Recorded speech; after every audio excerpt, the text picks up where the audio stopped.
Buenas tardes, bienvenidos, bienvenidas a esta edición de hoy de Sobre la Mesa, martes 19 de agosto del 2025. ¿De qué voy a estar conversando con ustedes durante las próximas 2 horas? Arrestos en el caso del asesinato de Gabriela Nicol. Arrestos incluyen a la madre de una de las otras jóvenes también acusada. Miles de abonados siguen sin servicio de energía eléctrica, aunque dejó de llover hace bastante. Gobernadora insiste en legislar reforma contributiva ahora, pero no sabe cuánto va a costar. Tomás Rivera Chatz le abre fuego a Sayira Jordán por nombramiento en la UPR. Gobernadora nombra juez a abogado que preparó la orden que legalizó la construcción de sus suegros en La Parguera. Y si es martes de energía con Ramón Luis Nieves, hablaremos de que Luma quiere cobrarle $300 a los que tienen placas solares y de la historia de primera plana del periódico El Nuevo Día de hoy y resultado mixto de reunión de Trump con Zelensky y líderes de Europa. Esos son los temas que voy a estar discutiendo con ustedes en esta edición de Sobre la Mesa, que comienza ahora. Un líder cuya voz conecta historia y actualidad. Su visión clara y experiencia única dan luz a los temas que moldean nuestra nación. Aníbal Acevedo Vilá está en Radio Isla 1320. Esto es Sobre la Mesa. Nuevamente bienvenidos, bienvenidas a esta edición de hoy. Hago la aclaración porque hay noticias que están en desarrollo. Hago la aclaración que estoy grabando hoy martes, pero estoy grabando cerca de las 12, comenzando de las 12:20 de la tarde. Así que el tema principal, la noticia del momento que nos tiene estremecido, los arrestos en el caso del asesinato de la niña Gabriela Nicol. Voy a mencionarlo brevemente aquí al inicio, pero voy a esperar porque a las 12:20 no ha comenzado la conferencia de prensa que se había anunciado para las 10 de la mañana. Así que espero antes que termine la grabación de hoy tener más detalles. Así que hago esa aclaración que no estoy grabando temprano, digo en la tarde, pero antes de las 4 de la tarde. Pero me puedes ver y escuchar a través de toda la cadena de Radio Isla 1320. Además nos puedes ver en radioisla.tv, en el canal de YouTube de esta emisora, en la página de Facebook de esta emisora, en la página de Facebook de este servidor. Bueno, rapidito a los temas que quiero discutir con ustedes. Finalmente, temprano en la mañana se produjeron los arrestos. A esta hora, como acabo de decir, todavía no ha empezado la conferencia de prensa, a esta hora que estoy grabando. Así que voy simplemente a comentar lo que sabemos a esta hora para más adelante esperar que haya más información de cuando se dé la conferencia de prensa que estaba programada para las 10 de la mañana y que a las 12:21 de la mañana del mediodía no ha comenzado. Sabemos que se arrestaron.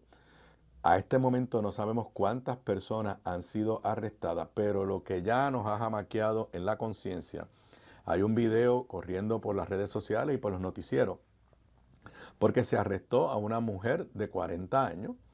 La información que tengo extraoficialmente es que se trata de Elvira Cabrera, de 40 años, y que fue arrestada conjuntamente con su hija, creo que su hija de 17 años. Extraoficialmente, la información que se tiene es que no sé cuántas personas a este momento, cuántas personas finalmente fueron arrestadas, pero extraoficialmente la información que se tiene es que en los arrestos incluye madre e hija. Y extraoficialmente que la madre e hija van a ser acusadas de asesinato en primer grado. ¿Qué quiere decir eso? Eso por lo menos nos da una señal de una participación activa de la madre de esta joven en el asesinato. Pero, repito, voy a esperar que se dé la conferencia de prensa para tener más detalles y poder analizarlo más adelante. La información que ha trascendido es que la hija se llama Antonieshka Avilés y que ambas serán acusadas de asesinato en primer grado y también de violación a la ley de armas. Pero repito, voy a dejar el análisis de estos arrestos, de este asesinato que ha jamaqueado la conciencia del pueblo puertorriqueño. Lo único que puedo decir en este momento es que si la madre fue partícipe del asesinato, ya sea porque ella actuó, ya sea porque ella incitó, ya sea porque ella provocó, esto va a requerir una reflexión mucho más profunda de la sociedad puertorriqueña sobre lo que está pasando, porque ya dejaría de ser un hecho aislado de 6 jóvenes, que era lo que hasta ahora creíamos, actuando, quitándole la vida a una joven por una disputa que tampoco al momento que estoy grabando se tiene mucha información. Así que ya saben, esperaré a que se dé la conferencia de prensa y más adelante abundaré sobre los arrestos del día de hoy. Lo otro que quiero mencionar, obviamente todavía los periódicos tienen hoy diferentes noticias en términos de la evaluación que ha hecho el gobierno por cómo se dieron los preparativos por el paso del huracán Erin lejos de Puerto Rico. Por ahí hay 2 fenómenos atmosféricos que están lejísimos, pero se anticipa que podrán traer lluvia durante el fin de semana. Nadie debe estar histérico, hay que esperar a ver los desarrollos, pero eso está ahí. Lo que quiero destacar es que al momento que estoy grabando la edición de hoy de Sobre la Mesa, ahora son las 12:24 que estoy yo grabando, ustedes me estarán escuchando a las 4 y unos minutos adicionales.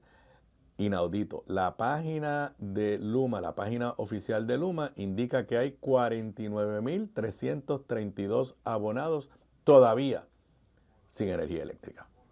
No hay justificación. Una cosa es que el sistema esté frágil. Si eso es culpa de Luma o eso no es culpa de Luma, lo podemos analizar. Lo dije ayer y lo repito. El sistema está en peores condiciones que como estaba el día antes de Irma en el 2017. Ahora, pues está bien, se fue la luz, hasta 160,000 abonados se quedaron sin luz entre sábado y domingo. Pero que martes todavía hayan cerca de 50,000 abonados, que Luma no tenga la capacidad de restablecerles el sistema cuando aquí no sopló ni el viento. Eso es de verdad, no hay forma de justificarlo. No hay forma de justificarlo. Como les dije ayer, por otro lado, señores, hay que prepararse. Si en esta temporada de huracanes, no estoy hablando que nos pase un huracán categoría 3, 4 o 5, que nos pase por encima una tormenta tropical, la crisis energética de falta de luz en Puerto Rico va a ser peor que María. De eso yo hoy no tengo la más mínima duda. Y de eso voy a hablar ahorita con Ramón Luis Nieves sobre el tema eléctrico, pero no hay la más mínima duda que el avance en la reconstrucción de nuestro sistema energético prácticamente ha sido cero. Nada.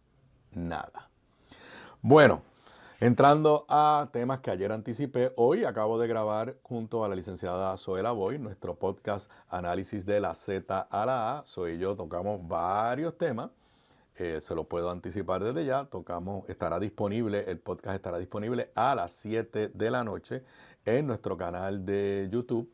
Además, en Spotify y en Apple Podcasts, hoy a las 7 de la noche tocamos un potpourri, podría llamar yo, de tema. Hablamos un poco sobre la experiencia de ERRIN desde el punto de vista del gobierno y desde el punto de vista de Luma. Hablamos hoy yo y analizamos los nombramientos controversiales que la gobernadora ha tenido que estar defendiéndolo a la compañía de fomento industrial, lo que se conoce en inglés como PRITCO, y a dirigir las comunidades especiales. Hablamos detenidamente y tuvimos nuestras diferencias filosóficas y desde el punto de vista de prioridades de la propuesta, de lo que voy a hablar ahora, la propuesta de reforma contributiva que anticipó la gobernadora, y soy yo, y desde ahí la perspectiva de Zoe como exdirectora o secretaria del Departamento de Corrección, me parece que es muy importante. Hablamos sobre lo que sabíamos en ese momento de los arrestos, que todavía no tenemos los detalles. Les invito a que lean una columna de la licenciada Zoela Boy, publicada hoy en la sección de opinión del periódico El Nuevo Día. Pero la gobernadora, yo lo había anticipado ayer, la gobernadora, en reunión con los líderes legislativos, anticipando la prioridad de su gobierno, dijo que su prioridad para esta sesión que comenzó ayer, esta es la segunda sesión ordinaria, comenzó ayer y termina, si mi memoria no me falla, en la segunda o tercera semana de noviembre. O sea que hay sesión 2 semanas de agosto, el mes de septiembre, el mes de octubre y 1 o 2 semanas de noviembre. Eso es lo que se conoce como la segunda sesión legislativa. Entre las medidas que la gobernadora va a presentar como iniciativa de la administración está la medida para crear el oficial principal financiero y oficial financiero informático en el Departamento de Educación. Así que ahora sabemos que lo que le habían llamado el SAR de Finanzas, aparentemente creándose por legislación. A mí me preocupa esto. Cuando tú creas estructuras burocráticas por legislación, después eliminarlas, modificarlas, es un dolor de cabeza. No entiendo por qué esto no se crea por la vía administrativa, pero estamos hablando ahora de 2 proyectos de ley. Crear el oficial principal financiero, ese era el que nos habían hablado, pero también hablan de crear el oficial principal de informática en el Departamento de Educación. Dice la nota del periódico El Nuevo Día, la medida busca crear los puestos dentro del Departamento de Educación para atender la falta de planificación financiera estratégica, optimizar el uso de fondos estatales y federales y fortalecer la infraestructura tecnológica educativa. Así que lo que ya nos habían anticipado que se iba a crear, nos enteramos ahora que se va a crear mediante legislación y obviamente pues veremos el contenido de esas piezas legislativas. De salida, vuelvo y repito, a mí no me gusta que se estén creando estructuras administrativas por ley. Yo creo que debe tener la suficiente flexibilidad y el poder de crearlas mediante órdenes administrativas, en este caso del secretario del Departamento de Educación, pero la gobernadora es la gobernadora y ella sabe cómo adelantar o entiende cómo adelantar sus políticas públicas. Pero nos dieron más detalles. Bueno, de verdad no nos dieron más detalles sobre la propuesta reforma contributiva. Lo mencioné ayer, pero ahora tengo que profundizarlo y como dije, lo analizamos Zoé y este servidor en el podcast que estará disponible hoy a partir de las 7 de la noche. Dice esta nota de Gloria Ruiz Cuila en el periódico El Nuevo Día. La gobernadora Jennifer González anunció ayer que presentará un proyecto de ley que busca dar paso a una reforma contributiva que, entre otras cosas, contempla reducir las tasas contributivas, incentivar a los padres de menores para promover la natalidad y aumentar las deducciones por cuentas de retiro individual, las cuentas GIRA. Nadie puede estar en contra de reducción de tasas contributivas. Nadie puede estar en contra de eso. Todo el mundo reconoce que los que por ahí llamamos el jamón del sándwich, la clase media asalariada, los que viven de sueldo en sueldo, son los que quedan pillados, no tienen cómo defenderse y que las cargas contributivas son demasiado altas. Así que desde esa perspectiva, en teoría, nadie se puede oponer. Ahora, el momento en que hace esto la gobernadora y lo que dijo ayer la propia gobernadora, a mí me preocupa. Cito nuevamente del periódico El Nuevo Día. En conferencia de prensa, la gobernadora dijo que aún no tiene el costo de la reforma contributiva que proponen. Ok. Esto es bien importante. Porque una reforma contributiva, si se supone que te ponga dinero en el bolsillo, pues tú tienes que saber cuánto cuesta eso. Así que me daría la sensación de que la gobernadora lo que tiene es una idea que está considerando. No, lo que pasa es que miren lo que dice inmediatamente después. Pero enfatizó que busca que sea efectiva para el próximo ciclo contributivo. Es decir, la planilla del 2025 que se rinda ante el Departamento de Hacienda en el 2026. Señores, estamos en agosto. Ya pasamos la mitad de este año natural. Estamos en el segundo mes de este presupuesto. En Puerto Rico el presupuesto comienza el 1 de julio.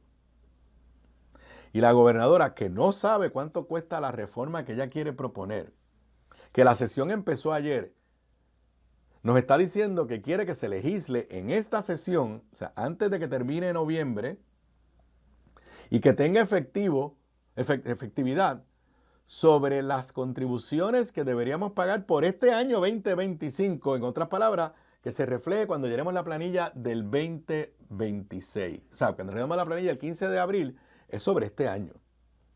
Vuelvo a la nota. Pese a que la Junta de Supervisión Fiscal detuvo un intento de reforma contributiva de la administración de Pedro Pierluisi, González se mostró confiada en que no se repetirá el mismo escenario. Comentario mío. No dijo, ya yo conversé con la Junta de Control Fiscal, ya yo conversé con el director ejecutivo y tenemos unos escenarios que serían aceptables para la Junta. Vuelvo a la nota del periódico El Nuevo Día. Ahora mismo la Junta solo cuenta con un solo miembro luego de que el presidente Trump destituyera a los otros 6 integrantes. Según ha trascendido, el ente fiscal trabajaba en su propia versión de reforma contributiva. Eso lo habíamos discutido aquí. Yo les había dicho a ustedes que ellos estaban diciendo que estaban trabajando su propia reforma contributiva y que estaban pensando presentarla en el verano del año que viene. Jennifer la quiere presentar ahora. No sabe cuánto cuesta y evidentemente no ha hablado nada con la Junta de Control Fiscal. La Junta ha dicho, y con razón, que cualquier reforma contributiva tiene que ser neutral desde el punto de vista de los ingresos. ¿Cómo tú haces entonces eso? Bueno, pues si le vas a dar unas rebajas contributivas a alguien, le tienes que subir las contribuciones por esa misma cantidad a otro alguien. O si bajas los ingresos porque le estás dando beneficios contributivos a las personas, recortas. Quiero explicar esto es bien técnico. Si la gobernadora quiere que esto tenga efecto sobre nuestras contribuciones para el año 2025, pues eso tiene un efecto sobre el presupuesto que ella celebró y firmó y que dijo que era el primer presupuesto balanceado. Porque ese presupuesto, los ingresos están basados en las leyes contributivas de hoy y los gastos están basados en las expectativas de ingresos bajo las leyes contributivas de hoy. Entonces, que la gobernadora venga a decirnos que va a presentar una reforma contributiva que ella no sabe cuánto va a costar,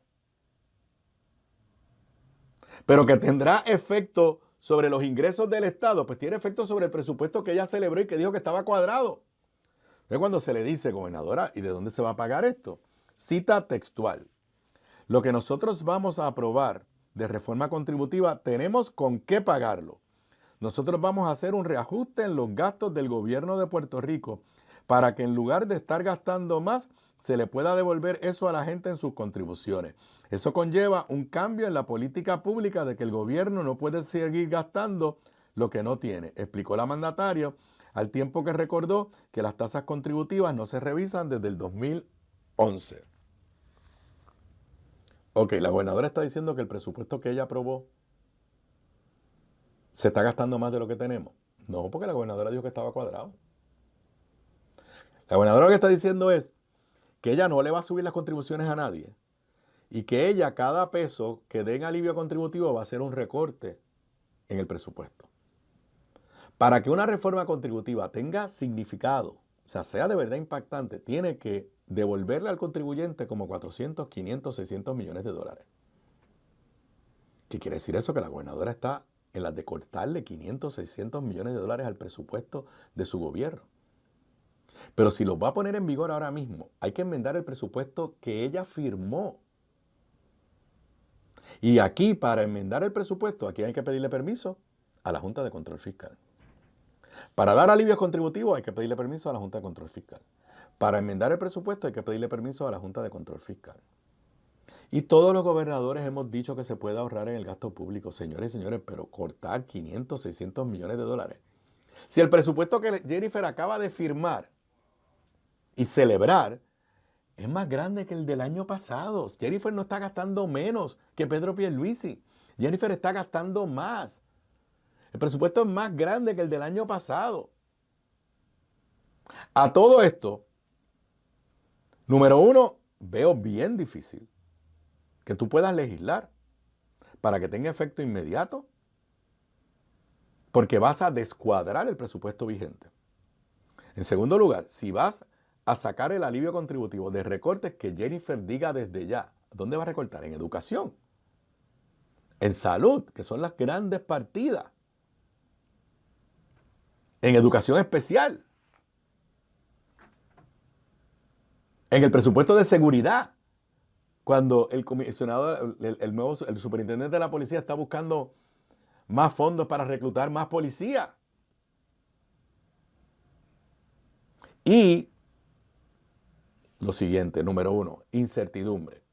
No sabemos el efecto que sobre la economía de Puerto Rico va a tener las aranceles que está imponiendo Donald Trump. Pero ya nos han dicho que está teniendo unos efectos negativos. No sabemos el efecto que va a tener si hay más recortes de fondos federales. Sí sabemos que hay una gran hay una gran incertidumbre sobre el presupuesto de la tarjeta de salud, porque los fondos federales vencen en el 2027. Entonces tú vas a recortar el presupuesto del gobierno de Puerto Rico y dar alivios contributivos sin saber si en el 2027 vas a tener que poner más dinero del gobierno de Puerto Rico porque el gobierno federal aporte menos dinero a la tarjeta de salud. No sabemos si cuando venga la nueva Junta de Control Fiscal, la nombrada por Trump, esa junta va a decir, le vamos a pagar a los bonistas, pero parte de los chavos de los bonistas va a salir del presupuesto del gobierno de Puerto Rico. Yo creo que hace falta un alivio contributivo. Nadie va a estar en contra de eso. Pero no podemos repetir los errores del pasado. Y yo creo que la gobernadora tiene que ser mucho más responsable. Número 1, de si es posible legislar algo para que tenga efecto inmediato, cuando ya el presupuesto se aprobó. Ella tenía que haber, lo responsable hubiese sido decirle a la Junta de Control Fiscal, mira, vamos a aprobar un presupuesto que me genere un excedente de $500 millones en ingresos que no vamos a gastar, porque esos $500 millones son los que yo voy a legislar para devolvérselo en alivios contributivos a la gente. Pero no hizo eso. Cada peso de ingresos que va a tener el Estado ya está comprometido. A la gobernadora se le olvida que la justificación que dieron para decir que los pasados presupuestos no estaban cuadrados era que una vez que habían sido aprobados por la Junta y la legislatura, se propusieron cambios al presupuesto aprobado. Y eso es exactamente lo mismo que ella aparentemente quiere hacer.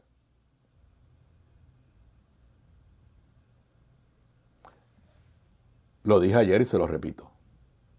Cuidado. Número 1, me preocupa si esto es una improvisación de la gobernadora. En un gobierno funcional, la sesión legislativa empezó ayer y se sabía que empezaba ayer. En un gobierno funcional, la gobernadora hubiera tenido el proyecto de ley presentado ayer. Pero decir que no sabe cuánto cuesta, decir ayer, esta es mi primera prioridad, pero no sé cuánto cuesta. En un mundo de un gobierno funcional, no solamente hubiera tenido la pieza legislativa o por lo menos ya los estudios económicos terminados ayer, sino que nos debió haber dicho, y ya me empecé a dialogar, llevaba tiempo dialogando con la Junta de Control Fiscal. Puede ser que la Junta de Donald Trump, que va a venir con mentalidad republicana, esté a favor de todos los alivios contributivos que proponga la gobernadora. Pero esa es los republicanos que tienen la mentalidad de recortes a todo lo que da. Y digan, sí, vamos a darle 500 millones de alivio a los puertorriqueños, pero vamos a cortarle $300 millones al presupuesto del Departamento de Educación. Vamos a cortarle $100 millones al presupuesto del Departamento de la Familia. Vamos a cortarle $100 millones al presupuesto del Departamento de Salud. Porque esos son los grandes. Sí, tú puedes ahorrar $500 millón, $1 millón de pesos de las agencias pequeñas.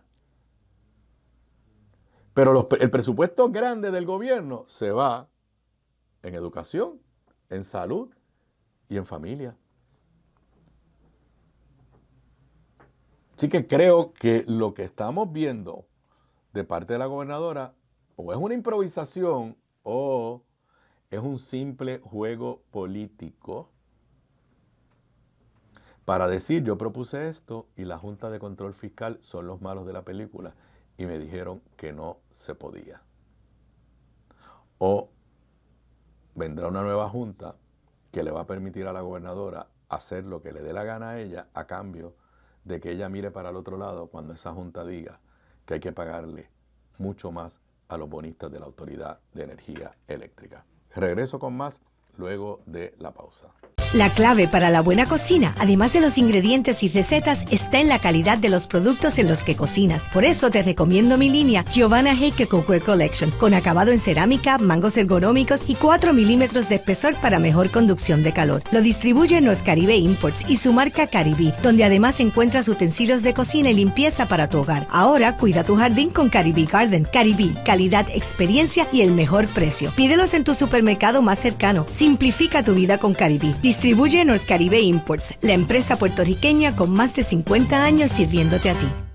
Bocados Divino, el lugar perfecto para almuerzo o cena. Menú internacional, especializados en los mejores guisos, cabrito al vino, rabo encendido y el mejor osobuco que puedes encontrar. Mariscos frescos del país, langosta de nuestras costas, amplia carta de vinos y jugos naturales, con la mejor localización, seguridad y amplio estacionamiento gratis. Bocados Divino, en el edificio del Colegio de Abogados en Miramar. Para reservaciones, llamar al 787-238-1530.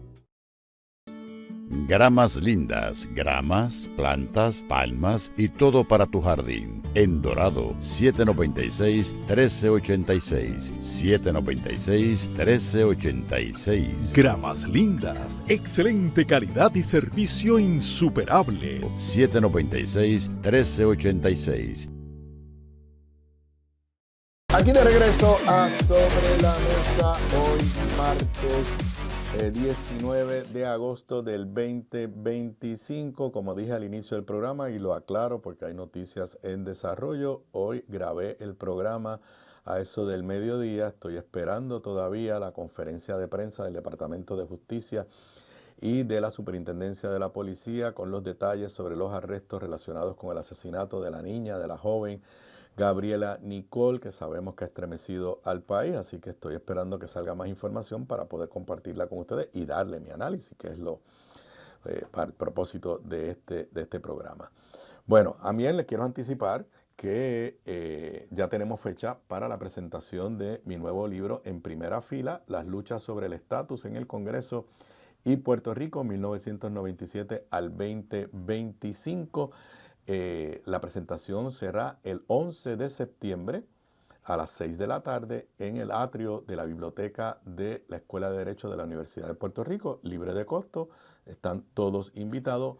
Me honra con que presentará el libro la profesora, expresidenta del Colegio de Abogados y abogada, la amiga Celina Romaní. Así que ya lo saben, 11 de septiembre a las 6 de la tarde en el atrio de la Escuela de la Biblioteca de la Escuela de Derecho de la UPR. Hoy, precisamente hoy, la compañía distribuidora se está llevando los libros para las diferentes librerías a través de Puerto Rico. Tan pronto esté disponible en las librerías, se lo anticiparé. La venta en las librerías, el costo va a ser $49.99.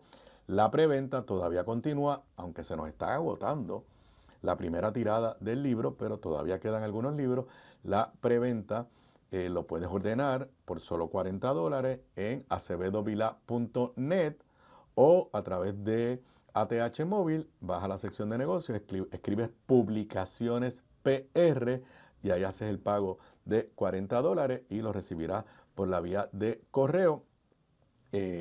Obviamente, si se me agotan los libros que todavía tengo en inventario, pues tardará un poquito. Tan pronto llegue la próxima entrega de libros de la imprenta, serían los primeros que saldrían por correo, pero todavía quedan algunos libros de la primera tirada, pero se están vendiendo y la receptividad ha sido muy buena. Bueno, si algo se ha distinguido Tomás Rivera Chat durante este cuatrenio, yo tengo que decir que está más. A Tommy le hizo la vida imposible a Luis Fortuño.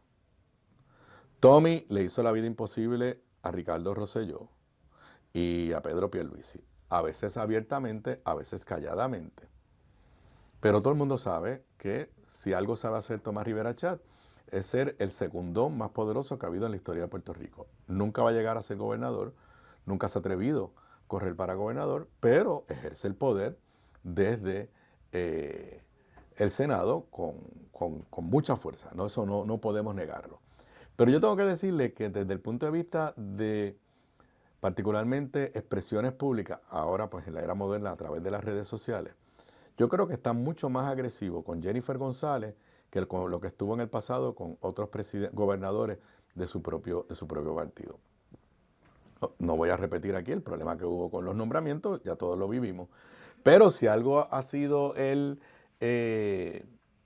consistente, es que cuando él se ha opuesto a algún nombramiento que hizo la gobernadora, o en este caso que voy a hablar ahora, de la Universidad de Puerto Rico, que se le adjudica a la gobernadora, aunque no lo hizo ella, Tommy no pierde un minuto para criticar a la gobernadora o a los allegados de la gobernadora y recordarle a la base del PNP y a veces al país que él estaba en contra.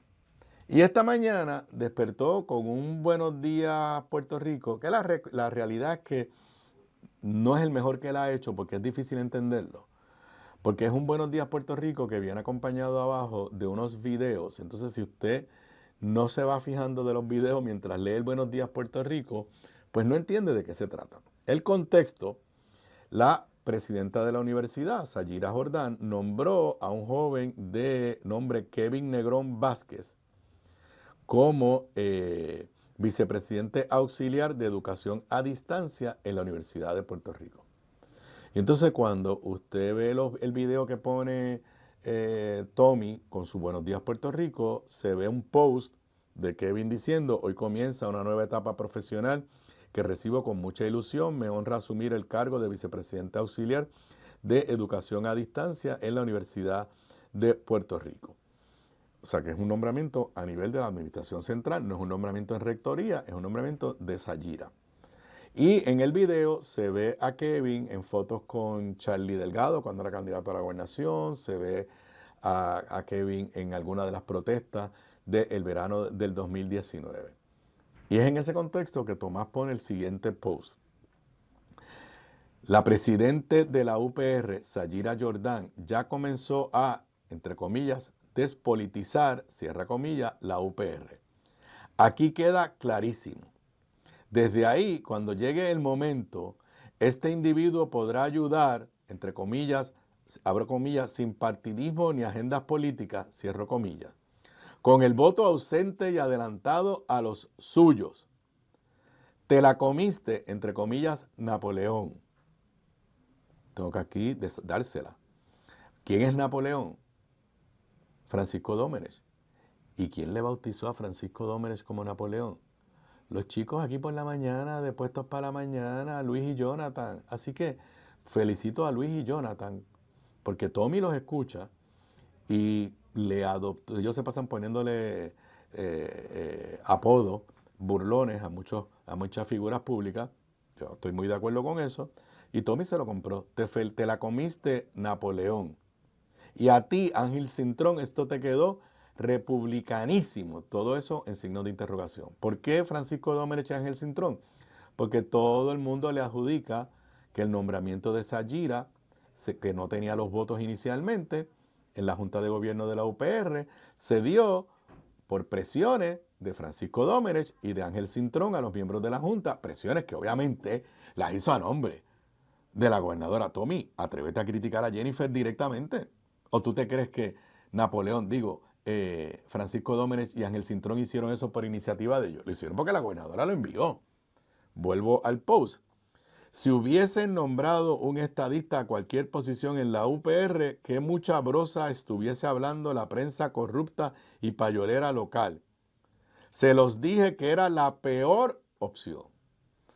Así que Tommy, al final, se reafirma en que para él Sayira Jordán era la peor opción. Así que se va a encargar de que el país se recuerde, igual que en el caso con el secretario de Salud, que el país se recuerde que él no estaba de acuerdo con ese nombramiento. Ahora, lo trágico es que este post de Tommy no es porque Kevin Negrón Vázquez no esté capacitado para el puesto. Escuché esta mañana que alegadamente tiene un doctorado en educación a distancia. Escuché esta mañana en Puestos para Mañana que tiene experiencia en la Universidad Ana Geméndez, que tiene experiencia en la Universidad de Puerto Rico y aparentemente que tiene un muy buen resumen. Experiencia, educación y resumen. Es joven. Y si algo necesita la Universidad de Puerto Rico es ampliar sus programas de educación a distancia, en la cual instituciones privadas le están comiendo los dulces, instituciones privadas aquí en Puerto Rico. Pero Tommy no se está quejando del nombramiento de Kevin porque no esté preparado, porque sea muy joven. No, simple y sencillamente porque no es PNP. Eso es lo que le importa a Tomás Rivera Chatz. De la misma forma que él critica. Si hubiera sido primero, nadie está haciendo un issue porque Sayira Jordán nombre a puestos en la Universidad de Puerto Rico a personas que sean estadistas o PNP. Nadie está haciendo un issue. Como cuestión de hecho, el problema que ella está teniendo es porque nombró 2 interinos para Utuado, que presumo que son PNP y estadistas, y la Junta de Gobierno no se los aprobó. Pero aquí lo peligroso es la visión de Tomás Rivera Chatz, el líder fuerte del PNP, donde para él la Universidad de Puerto Rico es un botín de guerra. Y a quien le está hablando Tommy no es a los educadores, no es a los universitarios, no es al país, es a la base del PNP. Porque el único pecado, y en esta estoy defendiendo a Sayira Jordán, el único pecado de Sayira Jordán es que nombró una persona capacitada que aparentemente, públicamente, en el pasado se identificó con el Partido Popular y con fuerzas anti-Ricardo Rosselló. Esa es la visión de Tomás Rivera Chatz y de muchos en el PNP sobre lo que debe ser la Universidad de Puerto Rico. Un lugar para nombrar a los de mi partido. No hay ninguna objeción sustantiva, académica, de parte de Tomás Rivera Chatz a este nombramiento. Simple y sencillamente es un ataque a la presidenta de la UPR, es un recordatorio a que no tienes mi respaldo, es un recordatorio a Jennifer de que no tienes mi respaldo, pero no porque no sea una buena presidenta, sino simple y sencillamente porque no nombró a un PNP corazón del rollo a ese puesto. Y si algo deberíamos repudiar todos, es ese tipo de actitud de parte del presidente del Senado. Regreso con más luego de la pausa. Sigamos con más de Sobre la Mesa. Aquí de regreso a Sobre la Mesa, hoy martes 19 de agosto del 2025. Una de las que yo identifico como debilidades y defectos de la gobernadora en la ejecución de su deber ministerial es no poder separar lo personal y familiar de su deber como gobernadora y de defender los intereses del pueblo de Puerto Rico. Me parece que el arranque de su gobernación en enero, cuando su designado secretario de Justicia, de Recursos Naturales, Waldemar Quiles, firmó aquella orden administrativa que validaba, legalizaba las construcciones alegadamente ilegales llevadas a cabo por los suegros de la gobernadora en La Parguera.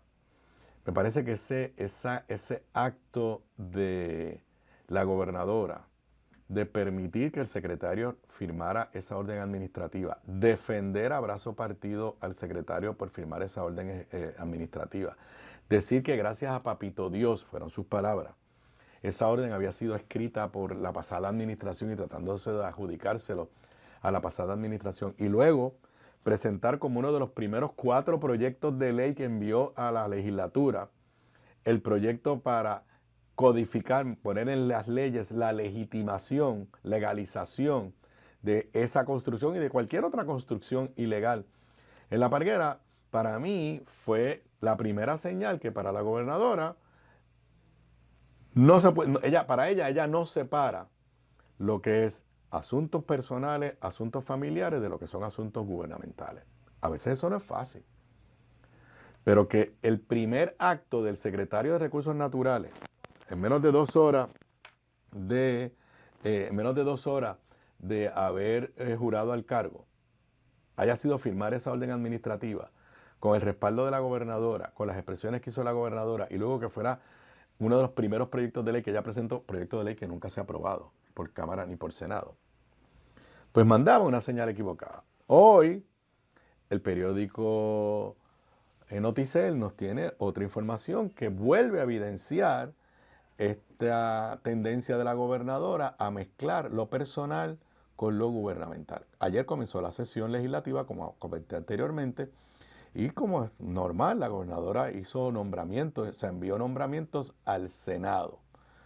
Y Oscar Serrano, que hay que reconocerle que hace su trabajo, nos tiene una nota que no está en ningún otro medio. Gobernadora compensó con puesto de juez a autor de la orden que legaliza violaciones en La Parguera.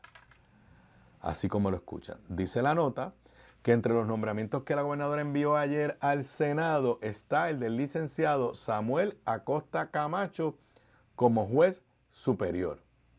¿Y quién es Samuel Acosta Camacho? La persona que fue identificada en el proceso como el autor de la orden administrativa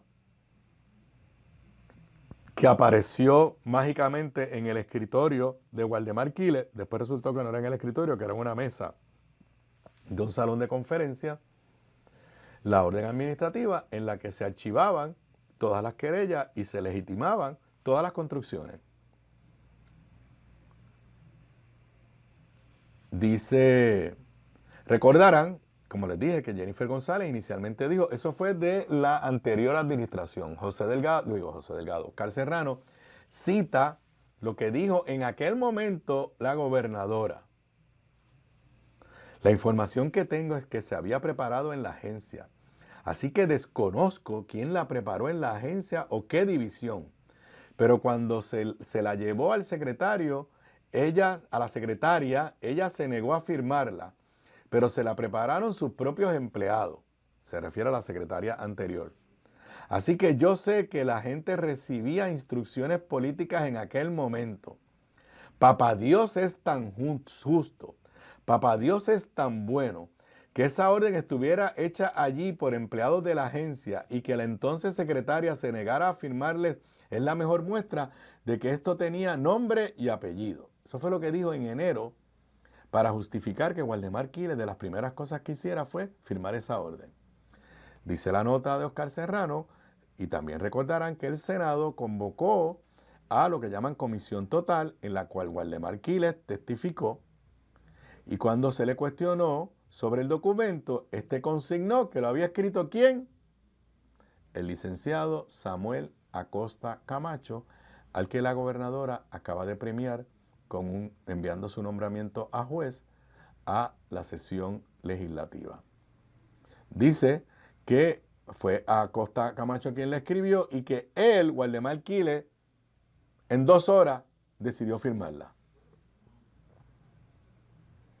Dice la nota de Oscar Serrano, relatando la vista ante el Senado, cuando Quiles Pérez, o sea, cuando Waldemar Quiles pidió un receso en la comisión total, el lente de Noticel lo captó conferenciando con Acosta Camacho. Este es un funcionario que ha tenido varias posiciones en el Departamento de Recursos Naturales y está la foto de Acosta Camacho conversando con Waldemar Quiles hijo en aquel momento de la vista total.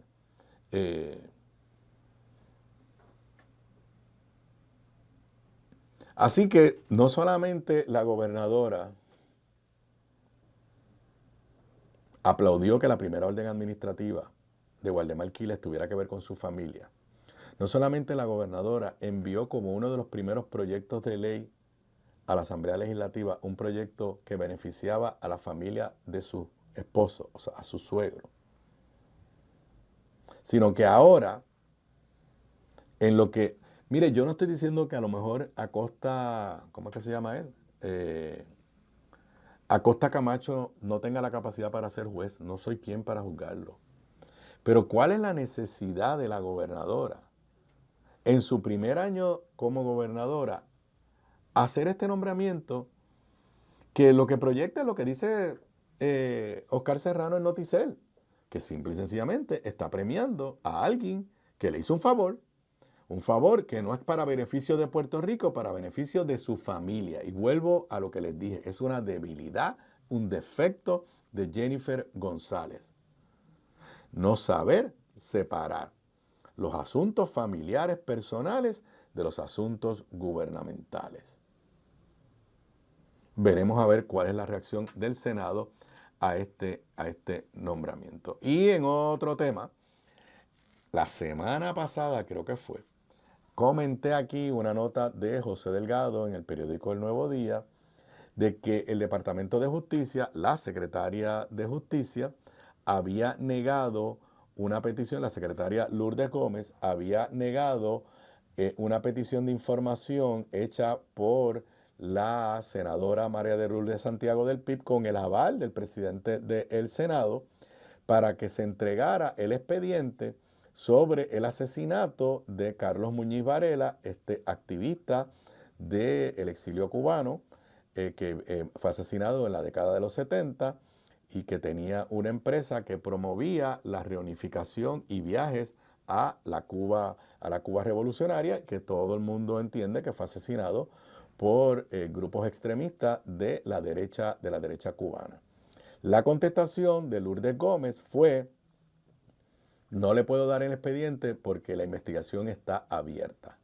Lo que entró en clara contradicción con lo que había dicho Domingo Emanueli el año pasado, donde había dicho: cerramos la investigación. Yo comenté en este programa que me preocupaba que las expresiones de Lourdes Gómez, más que una apertura verdadera de la investigación de este asesinato, fuese una forma de mantener la censura y que nunca se sepa la verdad. Y que debían decirnos, ¿quiénes son los fiscales a cargo? ¿Por dónde andan? Bueno, pues leo de una nota en la edición digital del periódico El Nuevo Día: familia de Carlos Muñiz Varela pide reunión para conocer cómo se avanzará la investigación del Departamento de Justicia. Y estoy de acuerdo, a ver si el gas pela. El Comité de Amigos y Familiares pidió formalmente una reunión a la Secretaría de Justicia para conocer el detalle del plan de trabajo y los recursos que se asignarán en torno a esta investigación de un asesinato que ocurrió hace 46 años. Pero que fue un asesinato político y que son de esos asesinatos, los asesinatos nunca prescriben, siempre se deben aclarar, pero que a mí me parece importante que se conozca la verdad. El hijo de Muñiz Varela, Carlos Muñiz Pérez, envió el lunes una carta a la secretaria en la que solicita la reunión y la que quisiera que tuviera lugar a más tardar en 2 semanas. Y yo creo que la secretaria ahora está en la obligación de decir quién es o son los fiscales que se les asignó el caso, en qué etapa está esto, cuál es el plan de trabajo, porque sí, los familiares de las víctimas tienen derecho a esta información. Y de esa forma erradicar la percepción mía y de muchos de que esto fue solamente una artimaña de la Secretaría de Justicia para que no se sepa nunca la verdad.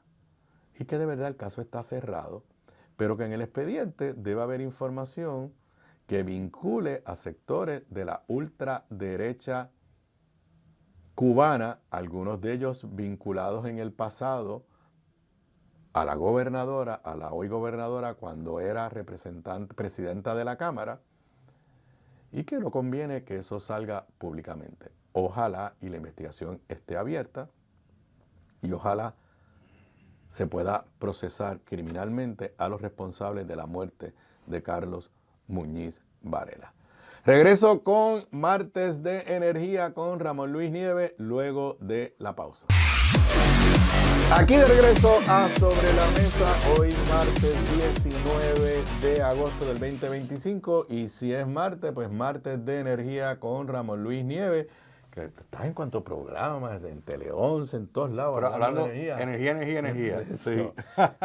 Pero como tú tienes tu trasunto político, ¿Estás hecho un politiquero? No digas eso, no. ¿Dónde está la música que ibas a traer para este segmento? Es verdad que haciendo promesas sin cumplir. Se está mezclando en un estudio en Argentina. O sea. No, de verdad lo prometo, pero te va a gustar. Digo, te lo voy a pasar primero a ver si te gusta. Está bien, sí. Pero va a haber música para este segmento especial, así que... Bueno, antes de entrar, digo, es un tema sustantivo. Hoy hay una primera plana sobre el tema energético que yo espero que tú me la traduzcas porque yo la leí y no la entendí. Tú que eché esta mañana a los chicos en Puestos para Mañana, a Jonathan y a Luis también tratando de explicar lo que significa esto. Pero se te fue la luz con Erin. ¿A ti se te fue? Fíjate, no se me fue en Coupey, que es raro, pero no se me fue. A mí no se me fue tampoco, aunque ya yo tengo placas solares, pero uno se da cuenta. Pero sí, miembros de mi familia se le fue la luz ya desde esa perspectiva, desde la perspectiva del sistema energético. Pues, ¿qué te parece? Los datos que yo vi es que en algún momento entre sábado y domingo el pico fue 160,000 abonados. Tú sabes que estamos grabando cerca del mediodía, todavía cerca del mediodía. Hoy martes quedaban cerca de 50,000, creo que ha estado bajando en las últimas horas. Pero, ¿qué te dice eso a ti? ¿De dónde estamos?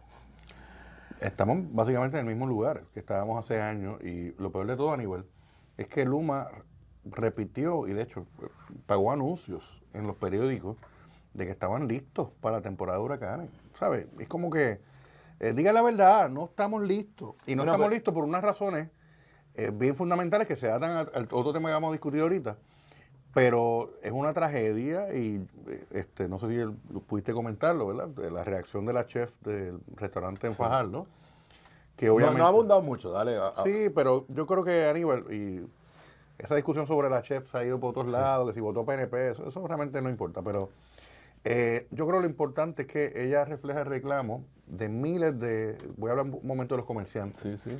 Los pequeños y medianos comerciantes, aquí le estamos diciendo a la gente hace años, mira, monta tu negocio, emprende, hazlo tuyo. Ese es el futuro. Ese es el futuro. Ella es exitosa, creo que tiene 3 restaurantes ya. Sí, ¿no? Ella bien exitosa por hace años. Y que tú tengas que estar de vez en cuando, tener que reemplazar los equipos que son costosos. Bueno, ya, el cuento que ella escuché que ella hace que cuando llegó al negocio le dijeron, las 2 freezers están dañados. Imagínate. O sea, ahí está toda tu comida, tú sabes. Mira, una experiencia personal, eso la tuve el año pasado. Un amigo cumpleaños y salimos de San Juan a un pueblo de la isla, a un sitio en particular que quería ir. Era un negocio en un casco del pueblo, que eso es interesante porque los cascos del pueblo Están vacíos. Están bastante vacíos y los comerciantes y los alcaldes están tratando de revivirlo. Oye, un negocio chulísimo, nos estaban sirviendo muy bien, era un sábado en la noche. Y de momento pues se va la luz en todo el casco del pueblo. Aquí no hay placas solares que valga porque el tipo de edificio pues no era que se podía, no tenían generador. Así que tuvieron que cobrarnos a todos las cuentas manualmente como pudieran.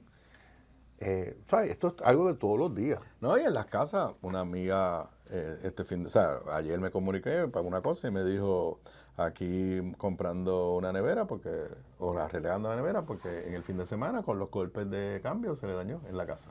Entonces, ya llevamos años en esto. La discusión energética, ya yo diría que no se discutía tanto energía como se ha discutido en los últimos 10, 12 años. 12 años, más de 12 años realmente. Aunque antes de la crisis de gobernanza y quiebra de autoridad era un tema, fue un tema en tu gobierno, fue un tema del gobierno de Fortuño, pero no hemos llegado al punto de tener unas soluciones y lo peor de todo es que hay países a nivel de que no tienen los recursos para arreglar sus problemas. Puerto Rico tiene todos los recursos del mundo. Ahorita vamos a eso. Porque es un tema que vamos a hablar y se ata con esto.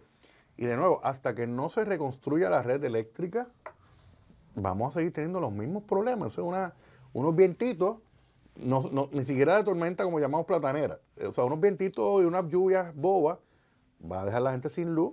Entonces, para colmo, hoy estaba escuchando... déjame porque el tema de los alcaldes.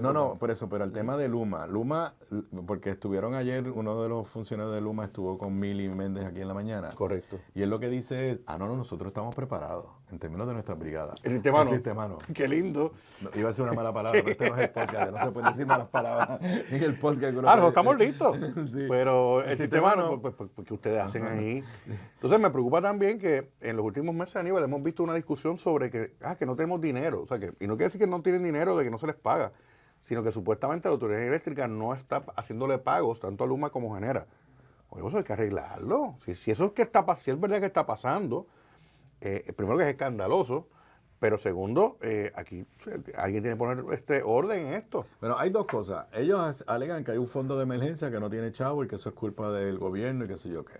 Ellos están preparando un ambiente para cuando el sistema colapse, pase una tormenta, colapse, decir fue porque no nos dieron chavos. Pero entonces está lo que vamos a hablar ahorita. Y los chavos de FEMA, Exacto. ¿dónde están? Porque los chavos de FEMA eran precisamente para la red de distribución. Bueno, pero antes de entrar a esto, yo tengo placas solares. A mí no me ha llegado la cartita esa de los $300. ¿Pero qué es eso de que le van a cobrar a los que tenemos placas solares $300? Y entonces finalmente esta oficina que se creó en la reforma energética es la primera vez que la escucho haciendo algo, que presentó una querella. No, ha hecho muchas bastante, cosas en el pasado, sí. ¿Cómo es que se llama? ¿Qué se llama? De protección del La consumidor. Oficina Independiente de Protección del Consumidor. Pero explícame, ¿qué es lo que pretende hacer Luma? ¿De dónde Luma saca el poder para más? ¿Y por qué yo no he recibido? Digo, no quiero la carta, pero yo no la he recibido. Yo creo que la está imprimiendo ahora mismo cuando te escuche.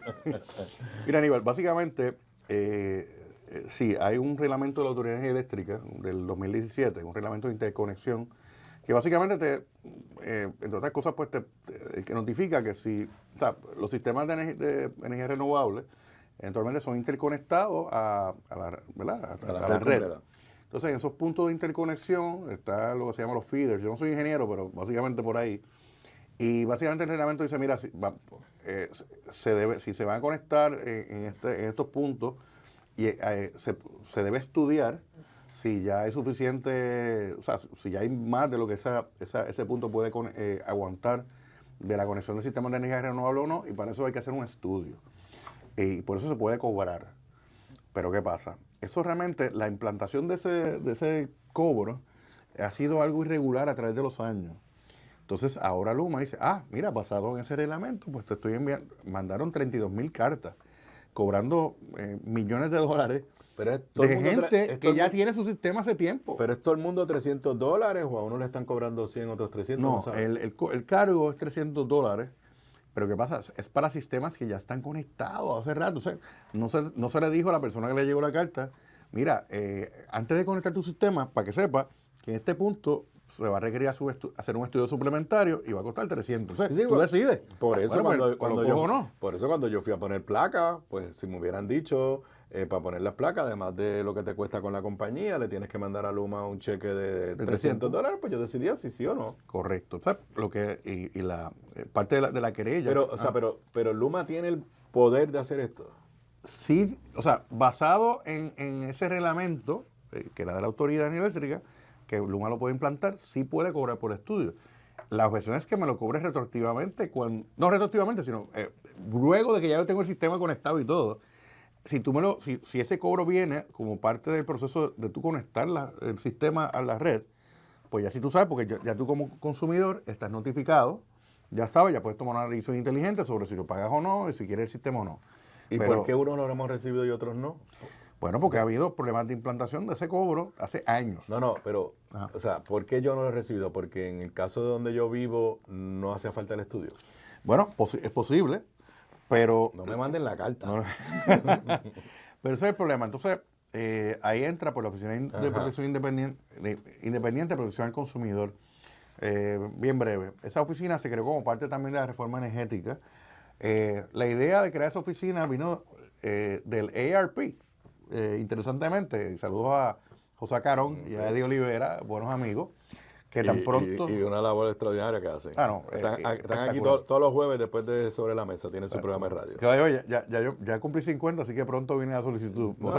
Ya mismo te empiezan a mandar la carta, mijo. Tienen no se le pasa una. Y hacen un buen trabajo. Pues mira, cuando empezamos a discutir la reforma energética entre 2013 y 2014, ellos fueron de los primeros que vinieron a nuestra oficina para decir, mira, el tema de tener un procurador de la gente en temas de energía es algo que se ha hecho en otras jurisdicciones y fue su aportación clave aquí a la reforma energética. ¿Y qué ha hecho esa oficina hasta ahora? Que yo pensé que no había hecho nada y tú me dices que sí. Sí, el director de esa oficina fue José Pérez, que está ahora en Luma, que querido amigo de muchos años, ¿verdad?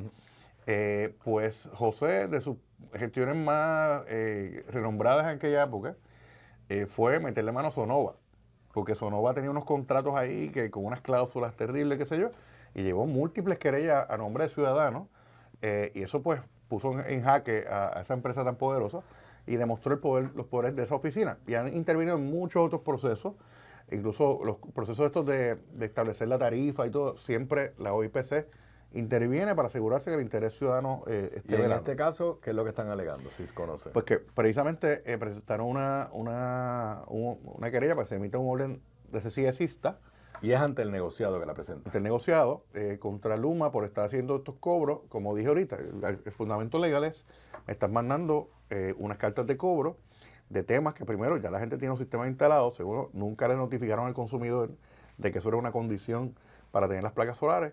Así que tienen un caso, creo que tiene un caso bastante sólido en ese aspecto, y es un caso en protección a la gente. De hecho, algunos de los temas que se supone que bregaba antes el ombudsman, pasaron entonces a la OIPC, y pues siempre el ombudsman se ha quedado por ahí queriendo intervenir en temas de energía, pero ya no tiene jurisdicción. Realmente el que brega con eso es la OIPC. Bueno, historia de primera plana del periódico El Nuevo Día. Yo voy a leer el titular y quizás uno que otro parrafito para que entonces tú me ayudes a entender lo que fue qué es lo que está pasando. Reenfoque de prioridades en el sector energético. Descartado más de 200 proyectos. Yo leo descartado más de 200 proyectos y me ruborizo. Con el propósito de acelerar el uso de los fondos federales disponibles, la Autoridad de Energía Eléctrica, Luma y Genera presentaron ante FEMA un plan consolidado que detalla los trabajos más urgentes para lograr la estabilidad del sistema eléctrico. Mi primera reacción a este titular, que yo quería haber leído, hubiese querido leer este titular en el 2020, en el 2021. Exacto. Ok, entonces, empiezan a mencionar, da mucho dato, y por eso digo que quizás tú nos puedes ayudar a entenderlo, pero dice por aquí que de la asignación original de 9.400 millones, excluyendo los pareos estatales del 10%, aprobada en septiembre del 2020, bajo el mecanismo de FAS, que creo que es el mecanismo de identificar cuáles son las prioridades, ya se habían comprometido 5.840 millones de 9.460, dejando un balance disponible de aproximadamente 3.620. Pero comprometido, según yo he aprendido, no quiere decir que se hizo la obra. No, exacto. Comprometido, vamos a ponérselo a la gente claro. Había 9.000... Tengo todo esto, chavo. 9.460 millones. Tú tienes 9.460 millones para reconstruir la red eléctrica. Entonces, o Luma o quien fuera va y dice, mira, tengo que cambiar los 40 postes que están en la avenida tal. Y entonces pelean con FEMA, y entonces FEMA le dice, bueno, pues esos 40 postes cuestan $1 millón, ya esto está comprometido. De eso a que compraron los 40 postes, los montaron, conectaron, entonces pues todavía el milloncito ese que yo me inventé todavía está guardado porque no lo han utilizado. Entonces ahí es que me pierdo. ¿Qué es lo nuevo que hay aquí? Obviamente que refleja de lo del pasado, que es lo triste. Y esto nos da alguna esperanza de verdad de que los chavos se van a mover, y más que los chavos se muevan, que se haga la obra, porque eso es lo que nos interesa. A mí no me interesa que me digan que se gastaron los $9.000 millones y el sistema sigue colapsando con un vientito. Pues, ¿qué tú interpretas de esto? Sí, pues Aníbal, pues básicamente recordemos que una de las misiones, de las partes principales, de los objetivos principales, del ingeniero José Colón como FAL de Energía, era atender el tema de la reconstrucción. José Colón dijo en innumerables ocasiones, ha dicho, de que en su experiencia cuando él era director ejecutivo de la Autoridad Eléctrica, ellos comprometieron o sometieron más proyectos a las autoridades federales para hacer proyectos de la reconstrucción que el mismo Luma. Y parte de lo que ha hecho José Colón, que como se dice aquí, parece que en marzo, dictó una orden de, mira, vamos a organizarnos. Y sentaron a Luma. ¿Pero fue una iniciativa de él o fue FEMA que les dijo, me tienen aquí un berenjenal que yo no entiendo No sé nada? dónde viene, pero sé que José Colón sí ha hablado de esto, Okay. de que esto iba a ocurrir. Y pues se sentaron en una mesa, estuvo la Junta de Control Fiscal también, y todo, y pues decidieron, mira, de todos estos proyectos que están... Tuvo el negociado de energía, dice la nota. el negociado también. En la mesa. Así que dijeron, de todos esos proyectos que estaba la gente sometiendo como gente, como locos ahí, se organizaron. Se descartaron unos proyectos que se entendían no eran prioritarios, y ya se le puso aparentemente se le puso un poquito de orden a esto. Pero el problema, como tú mencionas, estamos en el 2025. Y los fondos fueron asignados el 2020. O sea, se han perdido básicamente 4 años y por eso no hemos visto las obras. Y por eso entonces tengo que atar eso, Aníbal, al tema de los apagones. El tema de los apagones, sí, hay temas de generación, sin duda alguna.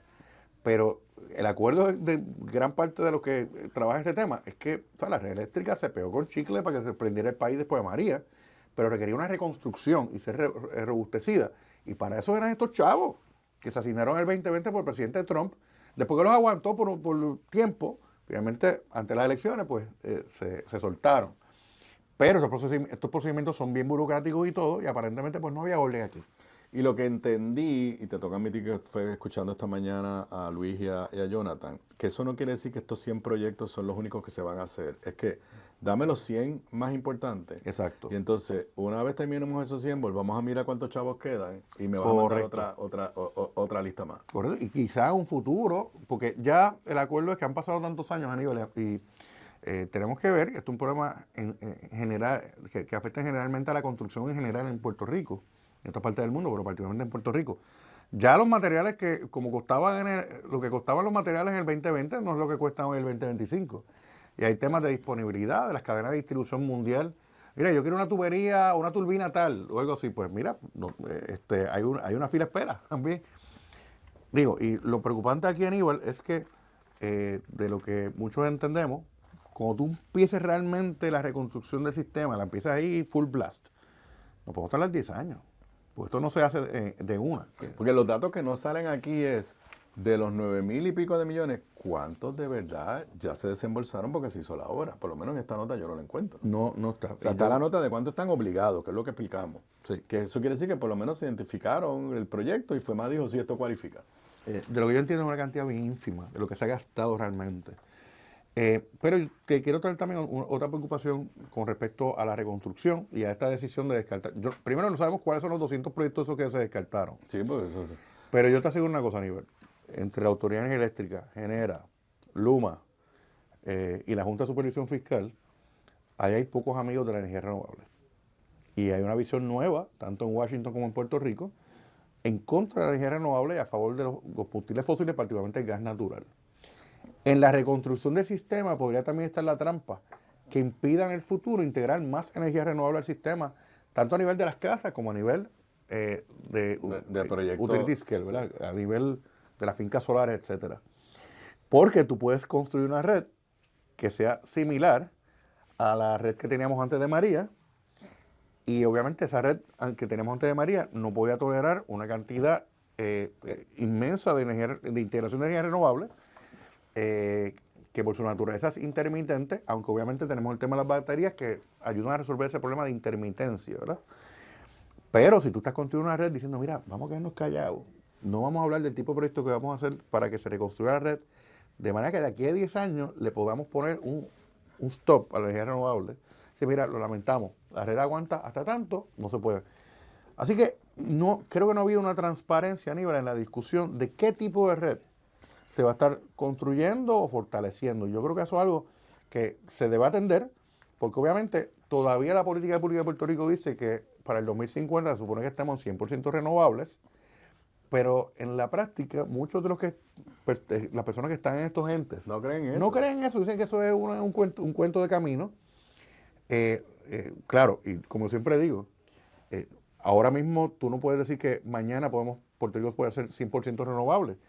Pero es que yo tampoco sabía que hace 20 años este teléfono iba a hacer todas las cosas que hace, ¿verdad? Así que esto es una apuesta a la tecnología del futuro. Yo veía en Dick Tracy que Dick Tracy hablaba desde su reloj y yo puedo hablar desde mi reloj. Lo único que no tenemos, y aquí nos vamos a chutar en las edades, es que no tenemos los backpacks para volar como los Jetsons. Eso no ha llegado. Pero no te vayas a sorprender que cualquier cosa es posible. Pero Aníbal, o sea, básicamente el tema del 100% renovable fue una apuesta a la tecnología del futuro. Y yo creo que cerrar las puertas desde ahora, que eso se puede hacer fácilmente si tienes la intención de cerrar estas puertas para privilegiar a los combustibles fósiles, es bien peligroso. Y yo creo, mira, yo personalmente no soy hostil al gas natural. Yo creo que es importante, creo que es más limpio que el petróleo, que el bunker C, qué sé yo. Es más económico. Y más económico. Fluctúa también cuando fluctúa el otro, pero siempre está más bajo. Pero la idea es, mira, se puede gasificar, se pueden seguir haciendo las conversiones, pero no se le cierren las puertas a la energía renovable. Y necesitamos energía renovable, venga de donde venga. Desde el techo de tu casa hasta la finca solar. Y ven acá, ¿y en qué estatus está el trench de proyectos grandes que no lee, pero no acaban de moverse? Mira, precisamente Julián Herencia, que dirige la Asociación de Productores de Energía Renovable, hace unas cuantas semanas estaba advirtiendo que parece que... Vamos a traerlo un día a este diálogo. Vamos a traer a Julián, sí. Sí, siéntete en libertad de traer a él o a quien tú creas estos diálogos de los martes. Pues Julián, deberíamos hablar con él porque él hizo una advertencia hace unas cuantas semanas de que una serie de pasos permisológicos y de otra índole tenían que cerrarse ahora en agosto para esos proyectos grandes, que recordemos que este tipo de industria depende mucho de esos incentivos federales que se acaban de eliminar, que son incentivos para producción a gran escala que se aplican en Estados Unidos. Eran créditos contributivos, créditos, etcétera. Así que creo que podemos hablar con Julián para ver dónde está eso, porque hay unos proyectos que están en fila esperando permiso y todo, que él decía que si todos se conectaran, aportarían más de 1,000 megavatios de energía al sistema, o sea que es una generación importante. Y no es, alguna gente podrá decir, pero es renovable, así que es intermitente. Sí, pero son proyectos con batería, que eso te ecualiza el tema de la intermitencia. Así que yo creo que eso es importante, que está bien que se estabilice el sistema, se integre gas natural, pero continuemos la ruta de integrar energía renovable, porque al final del día no va a haber ninguna barcaza del sol que nos decida coger de rehenes, como pasó con New Fortress, que por cierto sus acciones están hoy a $2.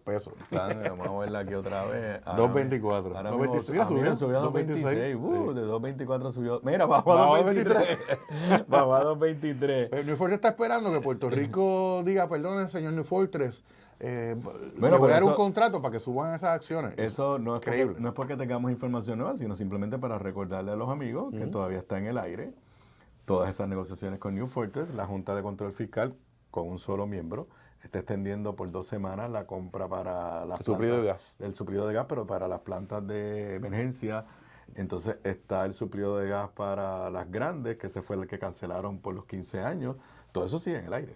Exacto. O sea, y de hecho, Aníbal, entiendo que en la pasada semana, en los pasados días, se había cerrado el proceso también, que es importante que no se quede en el aire, el proceso de subasta para la generación temporera. La que llamaban de emergencia. Sí, bueno, ahí Josué Colón nos dijo en un momento, Josué Colón no, Osvaldo Canal lo dijo, que se cerró el proceso y que había entre 5 o 7 compañías interesadas, pero después de eso no ha dado más información. Así que hay que ver si ya cerró el proceso y si se va a seleccionar entonces algún proyecto. Bueno, pues con eso nos retiramos de la sección Martes de Energía con Ramón Luis Nieves. Que prometido va a haber música en la próxima. Va a haber tiene que traer música. Mira, bajó 2.23. Tiene que traer música. Y este fin de semana por ahí pronostican lluvia, así que quizás el martes que viene estaremos hablando de cuánta gente todavía está sin energía eléctrica. Regreso con más luego de la pausa. Y de regreso a Sobre la Mesa, hoy martes 19 de agosto del 2025. Bueno, ya tenemos más información. Culminó creo que fue breve conferencia de prensa con los detalles de las arrestadas en el caso del asesinato del adolescente Gabriel Nicole Prat Rosario. Uno no deja de estar asombrado. La expectativa que teníamos muchos era que se iban a acusar 6 personas, 4 menores de edad, menores de 18 años y 2 de cerca de 20 años, todas mujeres. Esa era la expectativa que teníamos, de que lo que hubiera ocurrido era, como decimos en buen puertorriqueño, un bonche de mujeres contra la víctima. Temprano en la mañana nos encontramos con la noticia de que la Policía de Puerto Rico filtró, permitió, diga a la luz pública, el arresto de una mujer de 40 años.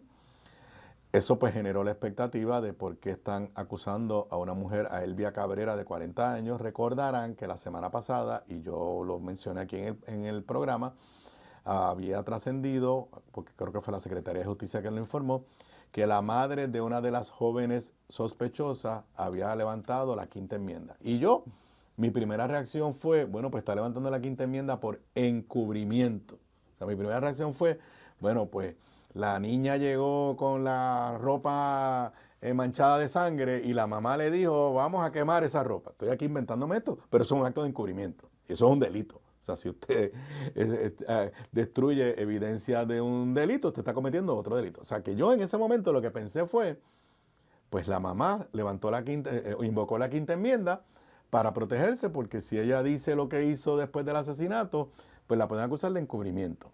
Bueno, lo que ha ocurrido hasta hoy. No han acusado a 6 personas. Solamente acusaron a Elvia Cabrera, de 40 años, y Antoneishka Avilés Cabrera, de 17 años. Las dos fueron acusadas de asesinato en primer grado y de ley de armas. ¿Qué quiere decir esto? Que Elvia Cabrera, la madre, de alguna forma participó en el asesinato. Desde hace días, a través de las redes, yo no cito nada de las redes. Y primero, ustedes saben que yo en este programa temas de crimen los cojo desde el punto de vista de política pública. Y a eso es que voy ya mismo, desde el punto de vista de política pública, hay una menor aquí. Pero lo que se ha rumorado es que la madre o dio una de las puñaladas, o la madre la incitó y le dijo, hazlo. Y si ambas han sido acusadas hoy por asesinato en primer grado, pues no es que a la madre la están acusando por obstrucción a la justicia o nada de eso, por encubrimiento, sino porque fue activa. Antoneishka tiene 17 años. La jueza municipal Valerie Telles encontró hoy causa para arresto a las dos. Se les impuso una fianza de $1 millón. No la pudieron prestar. ¿Qué quiere decir eso? Que según me orientó la licenciada Zoela Boy, que conoce de estos temas más que yo, la niña de 17 años, primero cuando es en la legislación de Puerto Rico, si estás acusada, eres menor de edad, pero estás acusado por asesinato en primer grado, automáticamente te van a juzgar como adulto. ¿Qué quiere decir eso? Que ella va a ir a una institución donde se albergan jóvenes adultos que se mantienen en una vivienda separada de las mujeres adultas, pero va presa. Lo que pasa es que es en una institución donde hay un área para, lo llaman jóvenes adultas. En el caso de la madre, pues irá a una cárcel donde van, a la cárcel de mujeres, donde van todas. La vista preliminar, la BP, se citó para el 25 de agosto. También en la conferencia de prensa se dijo que la investigación no ha terminado y que no está descartado que se acuse a otras personas. Así que el rumor de que eran 6 niñas, 4 de 16 menores de edad y 2 de 20 años, pues, ¿qué quiere decir eso? Que hay otras 5 que parece ser que podrían ser acusadas de algún delito. Esto es una tragedia, no importa cómo uno lo mire, no solamente por la muerte de Gabriela Nicole, no solamente porque se destruye la vida de esta joven, la asesina de tan solo 17 años, pero que la madre haya sido partícipe del asesinato pone esto en una dimensión muy diferente. Como les dije, hoy grabamos el podcast Análisis de la Z a la A. La licenciada Zoela Boy, este servidor, estará disponible a las 7 de la noche en nuestro canal de YouTube, que es diferente al mío. En el canal de YouTube, bajo ese nombre, Análisis de la Z a la A, también va a estar disponible en Spotify y Apple Podcasts. Lo grabamos a eso de las 10 de la mañana, 10 y media de la mañana, así que hice lo mismo que yo he hecho hoy, esperar hasta el final para tener detalles. Les invito a que lo busquen. Ahí hay una reflexión muy profunda de Zoela Boy, que conoce este tema. Como les dije, también publicó una columna hoy, porque la reacción de todos nosotros, digo, el código lo ordena, hay que juzgarlas como adultas, pero la reacción de todos nosotros fue, o la inmensa mayoría de nosotros fue, Pero qué salvajes esas niñas. ¿Cómo son capaces esas niñas de hacer eso? Zoé dice en el podcast, repito, que lo invito a que lo escuchen, que lo vean, que en su experiencia la inmensa mayoría de los jóvenes que han sido procesados cuando ella era secretaria e interaccionaba con estos temas y que estaban en estas instituciones, el 90, 95, 99% venían de hogares disfuncionales. Jóvenes que vivieron y se criaron en el mundo de sus padres, en el mundo del narcotráfico, en el mundo de adictos, en el mundo de violencia de pareja y o de abuso al propio menor. Entonces, la actitud de la sociedad, yo no estoy diciendo que esta niña de 17 años no pague, pero la actitud de la sociedad de esa niña es una malvada, cuidado. Me imagino que poco a poco nos enteraremos, número uno, el rol de la madre en el asesinato, y probablemente nos enteraremos del entorno familiar. Pero si esa niña se crió con una madre que participó o incitó al asesinato de otra niña de 16, 17 años, yo no tengo la más mínima duda que esa niña se crió en un ambiente de violencia.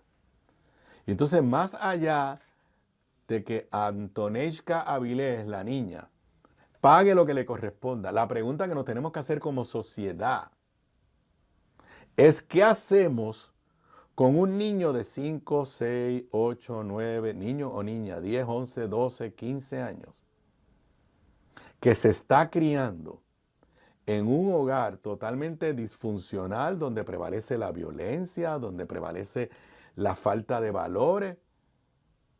¿Qué hacemos? ¿Qué hacemos como gobierno y qué hacemos como sociedad? O sea, yo quisiera saber, yo no me puedo creer que este es un hogar ejemplar y que fue que a doña Elvía le entró un arrebato de cólera para matar a una nena de 16 años que cumplía 17. O sea, yo no tengo la más mínima duda que Antoneyshka se crió en un ambiente familiar disfuncional, de violencia, de falta de respeto. Entonces la pregunta es, ¿qué hacemos con esos niños que están en esos hogares? ¿Qué hace la escuela? ¿Qué hace el gobierno? ¿Qué hacen los vecinos? ¿Qué hacen los tíos? ¿Qué hacen los abuelos? Antoneyshka terminó siendo una asesina, digo, si se le prueban los cargos, pero Antoneyshka terminó siendo una asesina porque para eso la preparó su hogar. Pero sí, como sociedad somos responsables porque fuimos incapaces de darnos cuenta como sociedad, o los que se dieron cuenta miraron para el otro lado. O sea, yo quiero saber, necesitamos saber si en la escuela de Antoneyshka, las maestras, los trabajadores sociales, el director o directora de escuela, notó algo, se dio cuenta de algo. Porque me cuesta trabajo que Antoneyshka haya sido una estudiante ejemplar, viviendo en un hogar ejemplar, y que de momento, hace 2 domingos, a altas horas de la noche, le dio por asesinar a otra joven con la ayuda de su madre. Así que cuidado con descargar todo nuestro coraje y nuestra ira contra esta menor. Va a ser juzgada como adulta, su vida va a ser destruida, mató a una persona y su vida va a ser destruida. Pero pensemos en cuántas Antoneyshkas y Antoneyshkos hay por ahí que se están criando en estos ambientes familiares y que como sociedad no estamos haciendo nada. La solución no es esperar a que cometa el delito y después castigarlo juzgándolo como adulto. Primero, al juzgarlo como adulto no vamos a resolver nada, lo vamos a convertir en un criminal de profesión. Pero como sociedad tenemos que preguntarnos qué cosas adicionales podemos hacer. Regreso luego de la pausa.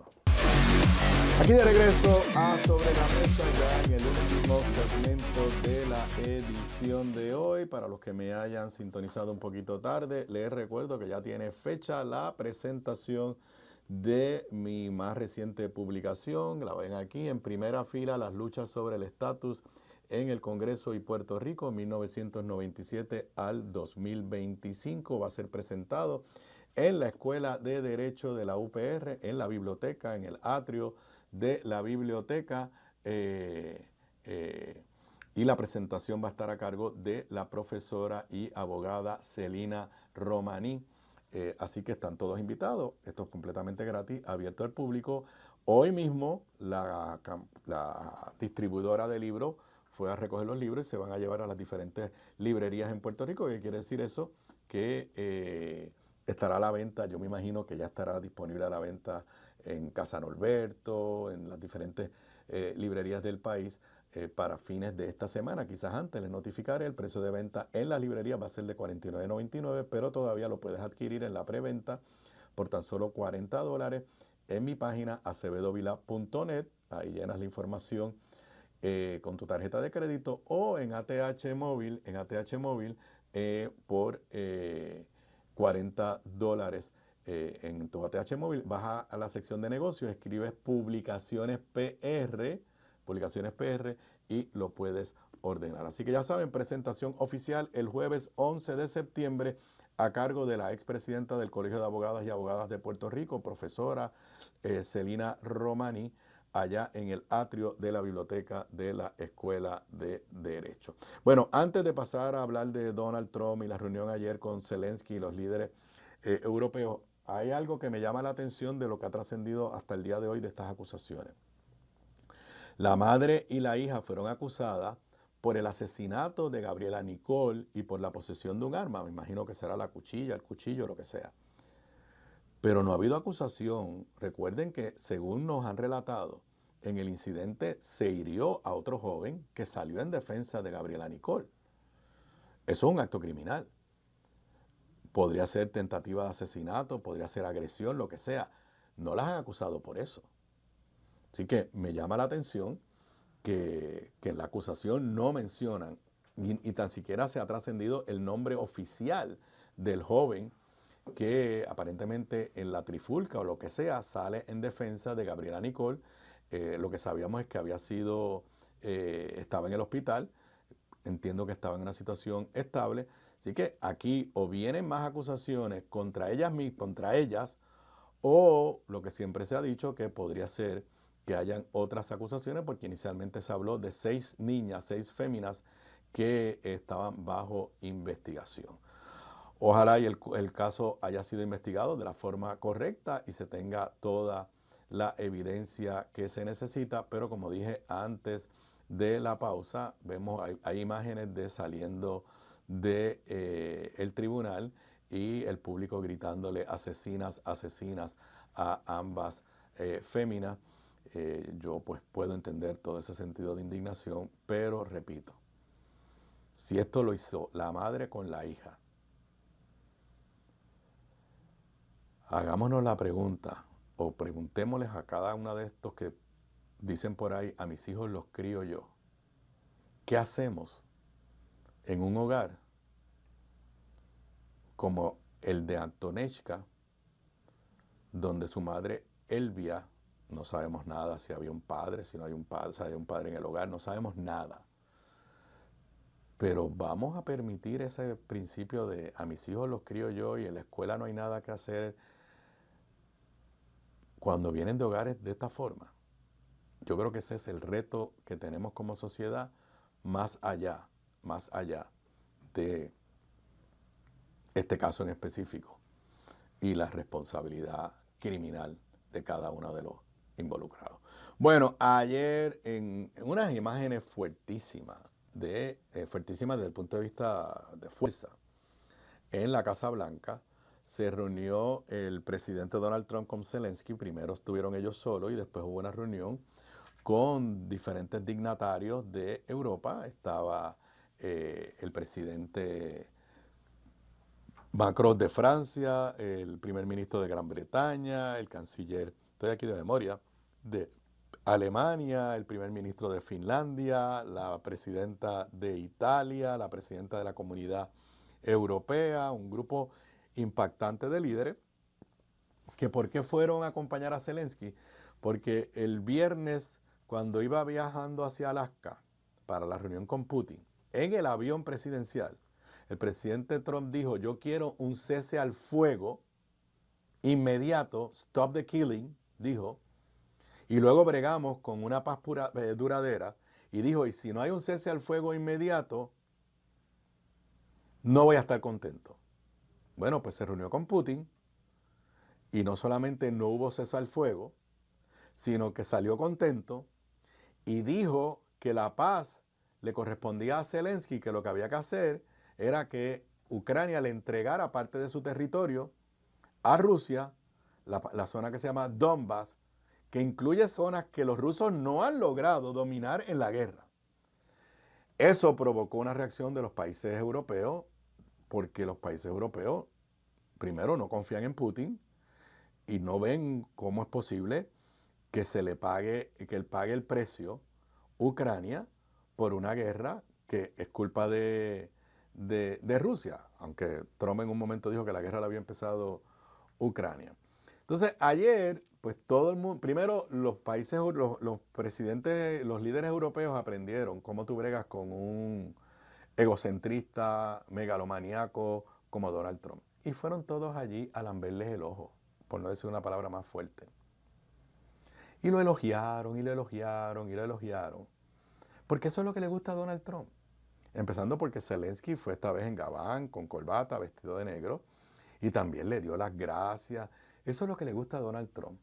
Pero, por otro lado, no cedieron a que la negociación fuera a cambio de tierra. Algunos de ellos insistieron en un cese al fuego inmediato y en algo que yo no soy un experto en historia ni en política internacional, pero algo un poco sorprendente fue que mientras estaba reunido con ellos, Donald Trump salía del salón para llamar a Putin. Como si su aliado fuera Putin. ¿Qué sale de la reunión? Bueno, de la reunión sale que por lo menos están dialogando, que Donald Trump se comprometió a tratar de conseguir una reunión entre Zelensky y Putin y que luego él se reuniría con los dos, o sea que serían 3. Pero también una expresión de Donald Trump de que Estados Unidos estaría dispuesto a cooperar con la garantía de seguridad para Ucrania una vez se logre una paz. Y todo el mundo interpretó que eso quería decir la posibilidad de tener tropas para garantizar que Putin no viole los acuerdos. Ya hoy empieza a recoger vela. Estoy leyendo del titular del periódico New York Times. Trump hoy dijo que no estarían enviando tropas de paz a Ucrania, que ayudarían de otra forma.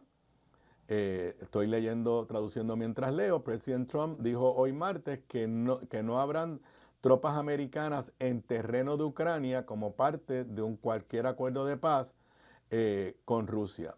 En una entrevista hoy en Fox News dijo que Estados Unidos podría ayudar de otra forma, incluyendo apoyo aéreo. Me imagino que entonces sería patrullaje aéreo. Cuando se le preguntó qué tipo de garantía se le daría, dijo que no serían tropas en tierra de los Estados Unidos. Así que ya desde el punto, los americanos no quieren más. Las experiencias han sido terribles con presencia de tropas norteamericanas en Vietnam y más reciente en Afganistán. Pero, ¿dónde está la situación? La guerra sigue. Anoche Rusia mandó más ataques con misiles a través de drones, causando daños en Ucrania. El gobierno de Ucrania dice que por lo menos 14 personas murieron ayer como parte de los ataques de Rusia. Mi percepción es que esto va a continuar desde el punto de vista de diálogos, pero que las posibilidades de una paz, digamos, permanente y duradera, no las veo todavía a la vuelta de la esquina. El escenario hubiera cambiado totalmente si Donald Trump no hubiera aceptado la exigencia de Putin de que se le entreguen terrenos de Ucrania y si hubiera sido más enérgico en la defensa de los intereses de Ucrania en la onda que están los países europeos. Así que stay tuned a ver lo que ocurre. Si no hay una reunión entre Putin y Zelensky en lo que queda de esta semana y la próxima semana, creo que este esfuerzo de Donald Trump quedará en nada. Antes de partir, les recuerdo lo siguiente. Donald Trump en la campaña dijo que cuando él jurara como presidente, en 24 horas acababa la guerra de Ucrania. Estamos a 19 de agosto y no estamos cerca de eso. Con eso me despido por hoy. Ustedes y yo nos volvemos a ver mañana miércoles a las 3:55, 4 de la tarde. Muy buenas tardes para todos.